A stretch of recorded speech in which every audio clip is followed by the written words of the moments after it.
preview.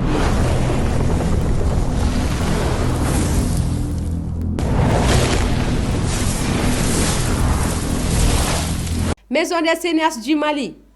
Nous sommes cinéma glana kasui. Ani Mousso TV ɲɔgɔn danba boloda.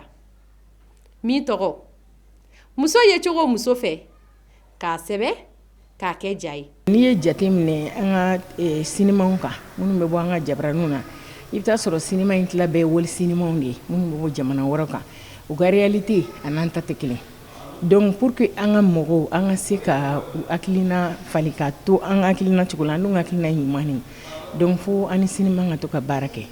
Ani Maison des Cinéastes an y'o de programme boloda nin ye daminɛ dɔrɔn de ye an bɛ to ka baara kɛ musow kan yaasa an b'a kɛ musow kan an b'a kɛ denmisɛnninw kan an b'a kɛ bɛɛ ye an bɛ baara kɛ baara min bɛ faamuya an ka mɔgɔ bɛ faamuya sɔrɔ fɛn min na fɛn min t'an ka réalité je crois que hali n'an m'a dabila an kɔni ka taabolo tɛna k'a ye. A ye na an ka jɛ an ka fara ɲɔgɔn kan an ka hakili ɲuman sɔrɔ ka miiriya ɲuman sɔrɔ ka nɔbɔ a la k'an ka seko n'an ka dɔnkow waleya u kunkɔrɔta walasa Maliba bɛ taa ɲɛ. Ne tɔgɔ ye Aiche Coulibaly. Ne ye Institut National des Arts de kɛ. Yen nɔ n ye art dramatique kalan de kɛ. Ne ye candidat ye Maison des Cinéastes ani Mousso TV ye bolodi ɲɔgɔnma min kɛ ka concours in lancé. Ne ye candidat y'a la. Muso ye cogo muso fɛ. K'a sɛbɛ k'a kɛ ja ye. Ne hakilina ye min ye Maison des Cinéastes n'o ye cinéma bɔlaw ka soba ye. O ye tali kɛ ka cinéma bɔtogo cɛɲuman ani ka mɔgɔw kunnafoni cinéma bɔtogo ɲuman ani an ka diɲɛlatigɛ taabolow kan. Muso TV n'o ye teleso ye min bɛ musow ta ka musow sankɔrɔta ka musow ka kunnafoni du ɲɛta ani du baaratogo ɲuman na. Ko n'o olu ni Maison des Cinéastes n'u farala ɲɔgɔn kan ka bolodi ɲɔgɔnma kɛ pour que ka anw denmisɛnninw ninnu filɛ nin ye ka anw jukɔrɔma tintin ka anw an ka batakiw bila ka na pour que u b'o o sɛbɛn k'o fɛn k'o kɛ ja ye k'o cari diɲɛ ɲɛfɛ bɛɛ k'o ye tiɲɛ na o ye nisɔndiyaba de ne bolo o ye hakilina ɲumanba ye ne bolo. Ɲɔgɔndan filanan min bɛ kɛ fiction ye i bɛ a lakali munna e ɲɛna muso man kan ka minɛ k'a juguya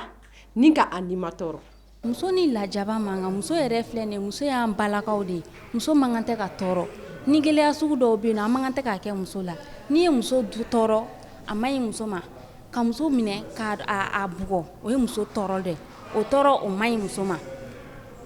ka bin muso kan o man ɲi nɔ o ye tɔɔrɔ juguba de ye ka dɔw bɛ yen nɔ fana u b'a fɔ k'i ka don furu la n'a man di ye n'a man di i b'a sɔrɔ sokɔnɔmɔgɔ dɔw bɛ yen nɔ olu bɛ taa ka taa asidi ji bɔn i ɲɛ kan ko parce que i bɛna olu ka du kuma sulu ko o tɛ kɛ bon o ye bingaliya wale ye n'an kan olu dabila o man ɲi nɔ an k'o kɛ ka ɲɛsin musow ma o kun ye ne hakilina ye. Aw t'a jira ko musoya ye fɛnba ye. Ne hakilina ye min ye musow ka furu joona kan tiɲɛ na furu joona yɛrɛ a man ɲi nɔ an bɛ min fɔ an bangebaaw ye u ka furu joona a kɔlɔlɔ yɛrɛ a tɛ fɔ ka ban musomanin bɛ yen nɔ fo musomanin si ka kɔgɔ ka se san 18 ma walasa a ka se ka don furu la n'o tɛ n'a taara furu la ka sɔrɔ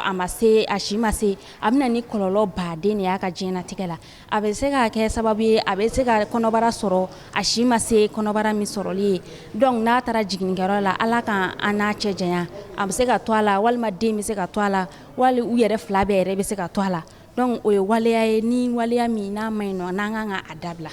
Muso TV n'o ye musow ka télévision so ye ale de sigilen bɛ ko fɛn fɛn bɛ se ka muso la taa ɲɛfɛ fɛn fɛn bɛ se ka to denbaya bɛ se ka taa ɲɛfɛ muso bɛ se ka nafa sɔrɔ fɛn fɛn la muso bɛ se ka hɛrɛ sɔrɔ fɛn fɛn la Muso TV de sigilen bɛ k'ale b'o kɛ ale ka kɛlɛ de y'o ye du bɛ se ka hɛrɛ sɔrɔ cogo jumɛn muso bɛ se ka hɛrɛ sɔrɔ cogo jumɛn den bɛ se ka hɛrɛ sɔrɔ cogo jumɛn cɛ bɛ se ka hɛrɛ sɔrɔ cogo jumɛn Muso TV b'o de la maintenant o ni sinimabɔlaw ka so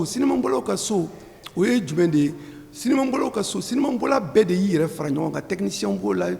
comédien b'o la journaliste b'o la fɛn b'o la ko ka Mali bɛ se ka taa ɲɛfɛ sinima na cogo jumɛn Mali bɛ se ka yiriwa cogo jumɛn olu de ye ɲɔgɔn ta ka ɲɔgɔn fara ɲɔgɔn kan k'u b'u bolo di ɲɔgɔn ma u ni Muso TV ko k'o kɛ ko parce que n'i ye mɔgɔninfin dilan n'i ma a hakili dilan ko fɛn dɔ b'a jɛ donc k'u b'u bolo di ɲɔgɔn ma ko ka musow la nati sinima hukumu kɔnɔ ko jamana bɛ se ka taa ɲɔgɔn fɛ muso bɛ se ka taa ɲɔgɔn fɛ cogo min na. muso ye cogo muso fɛ k'a sɛbɛ k'a kɛ ja ye ayiwa muso